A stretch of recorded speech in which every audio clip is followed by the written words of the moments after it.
Chapter 1. The Three Metamorphoses. 3 metamorphoses of the spirit do I designate to you. How the spirit becometh a camel, the camel a lion, and the lion at last a child. Many heavy things are there for the spirit, the strong load-bearing spirit, in which reverence dwelleth.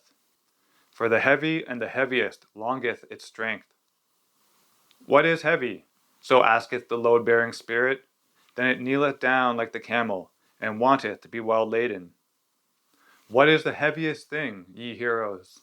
Asketh the load-bearing spirit, that I may take it upon me, and rejoice in my strength.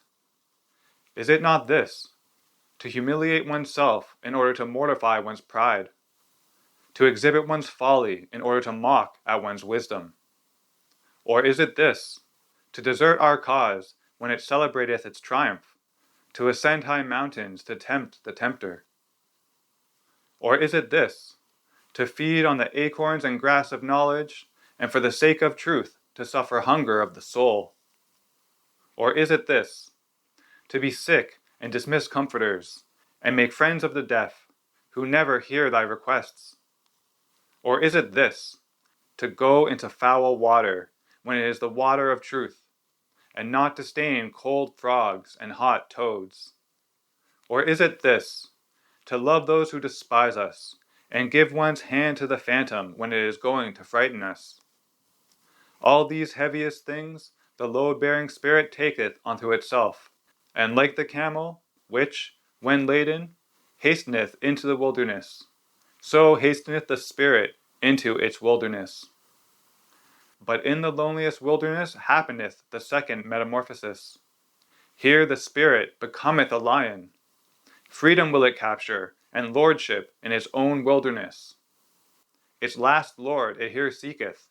Hostile will it be to him, and to its last god. For victory will it struggle with the great dragon. What is the great dragon, which the spirit is no longer inclined to call Lord and God? Thou shalt is the great dragon called. But the spirit of the lion saith, I will. Thou shalt lieth in its path, sparkling with gold, a scale-covered beast, and on every scale glittereth golden, thou shalt. The values of 1,000 years glitter on those scales, and thus speaketh the mightiest of all dragons. All the values of things glitter on me. All values have I created, and all created values do I represent. Verily, there shall be no I will any more. Thus speaketh the dragon. My brethren, wherefore is there need of the lion in the spirit? Why sufficeth not the beast of burden, which renounceth and is reverent? To create new values, that even the lion cannot yet accomplish, but to create itself freedom for new creating, that can the might of the lion do. To create itself freedom, and give a holy nay, even unto duty. For that, my brethren, there is need of the lion. To assume the right to new values, that is the most formidable assumption for the load-bearing and reverent spirit. Verily, unto such a spirit it is praying, and the work of a beast of prey. As its holiest, it once loved thou shalt, now is it forced to find illusion and arbitrariness even in the holiest things, that it may capture freedom from its love. The lion is needed for this capture. But tell me, my brethren, what the child can do, which even the lion could not do? Why hath the praying lion still to become a child?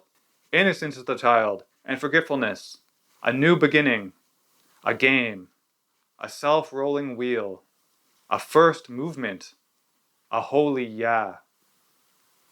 Aye, for the game of creating, my brethren, there is need of a holy yeah unto life. Its own will willeth now the spirit, his own world winneth the world's outcast.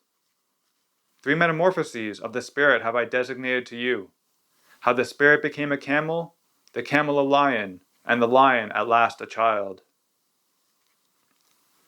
Thus spake Zarathustra, and at that time he abode in a town, which is called the Pied Cow.